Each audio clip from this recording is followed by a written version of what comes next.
Значи мене тие хазардни игри ме донесаа до овој степен, станав бездомник од пред 5 години. А до тогаш фигурирав како една личност која имаше све. Вака Таир ја започна својата животна приказна. Од бизнисмен со своја фирма и семејство, коцката го довела на ова дередже, да живее со социјална помош од 1500 денари. Тој е еден од 180 бездомници кој од разни причини останал без семејство, без работа и покрив над главата. Бендови групи за време на Југославија знаеш како идат работите на опако, но дојдов до уличен свирач, у фамилија нема слога, уметнички средина не те прифаќа. Мојата е мака многу голема.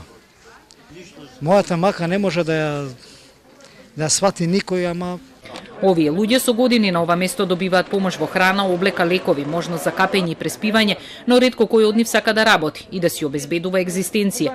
Иако ваквата можност им ја нуди град Скопје, во комуналните предпријатија годинава работа прифатиле само 10 бездомни лица. Овие луѓе не сакат да работат. Туку све на приватно научиле денеска работат за да земат пари да стат од джеп.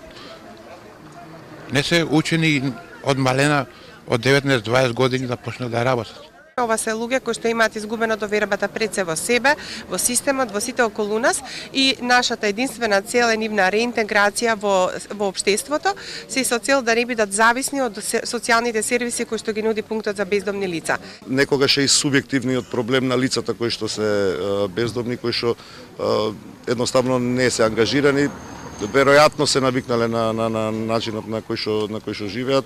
Јас не се сложам. Градот Скопје овие стотина лица нема проблем да ги ангажира во колку навистина сакаат во рамки на работа на комуналните предпријатија. Статистиката говори дека стапката на сиромаштија во Македонија изнесува 22,2%, односно дека секое пето семејство со 2 деца е сиромашно.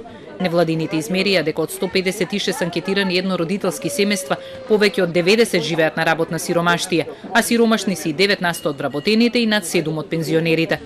Социјалната реформа која чека на усвојување во парламентот се очекува од сиромаштија да извлече 400.000 граѓани. Среќни празници,